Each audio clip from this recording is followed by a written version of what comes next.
Rousseau was born on June 28, 1712 in Geneva, Switzerland. His mother died a few days after his birth, so he was brought up mainly by his father. In 1725, Rousseau was apprenticed to an engraver and began to learn the trade. He left Geneva in 1728 and fled to France for a new life. In Annecy, he met Louise de Warens, who was instrumental in his conversion to Catholicism, which forced him to forfeit his Genevan citizenship.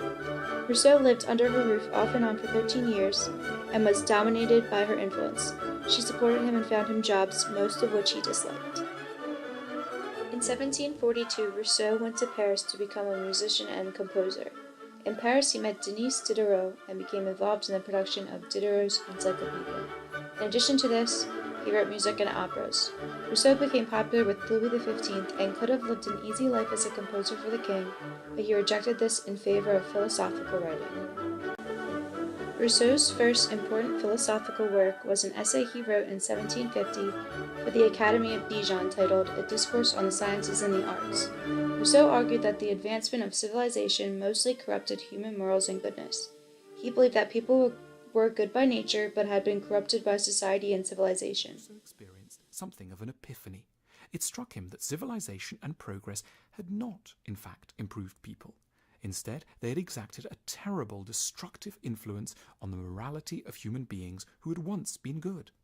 Rousseau took this insight and turned it into the central thesis of what became his celebrated Discourse on the Arts and Sciences. His argument was simple. Individuals had once been good and happy, but as people had emerged from their pre-social state and joined society, they had become plagued by vice and sin. Rousseau wrote another discourse titled Discourse on the Origin of Inequality.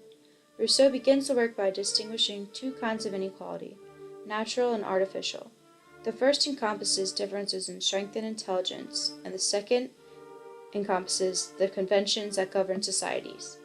Rousseau claims that original humans, although they lived alone, were healthy, happy, good, and free. He says that vices began to develop as soon as people formed societies. One of Rousseau's most popular works of all time, The Social Contract, was originally published in 1762. It famously opens with, "Man is born free, but he is everywhere in chains." Rousseau claims that modern states repress the physical freedom that is our birthright and do nothing to secure our civil freedoms. He believes that legitimate political authority comes only from a social contract agreed upon by all citizens. The Emile tells the life of a fictional man. In it, Rousseau traces the course of Emile's development and education, an education designed to create in him all the virtues of Rousseau's idealized natural man, which was uncorrupted by modern society. It is divided into 5 books, each corresponding to a developmental stage. The Emile is remembered best as Rousseau's statement of his philosophy of education and as a groundbreaking work in educational reform. Rousseau's belief that any formal education, whether scholastic or religious, should not be started until adolescence was a radical suggestion at the time. Rousseau's ideas were controversial across Europe.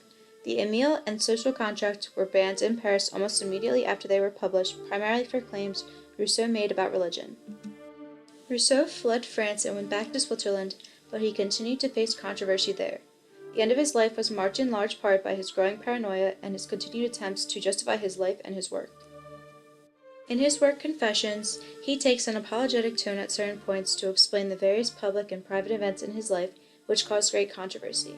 It is clear from this book that Rousseau saw it as an opportunity to justify himself against what he perceived as unfair attacks on his character and misunderstandings of his philosophy. Rousseau died on July 2, 1778, but his political ideas are still referenced today. Rousseau's ideas are embodied in the words "We the People" at the beginning of the U.S. Constitution. He believes in a direct democracy in which everyone voted to express the general will and to make the laws of the land. Rousseau believed that religion divided and weakened the state and was an advocate for the separation of church and state. He favored a civil religion that accepted God but concentrated on the sacredness of the social contract. One of Rousseau's most famous quotes, and one that I thought was important, is, "We are born, so to speak, twice over, born into existence and born into life, born a human being and born a man." Thank you for watching.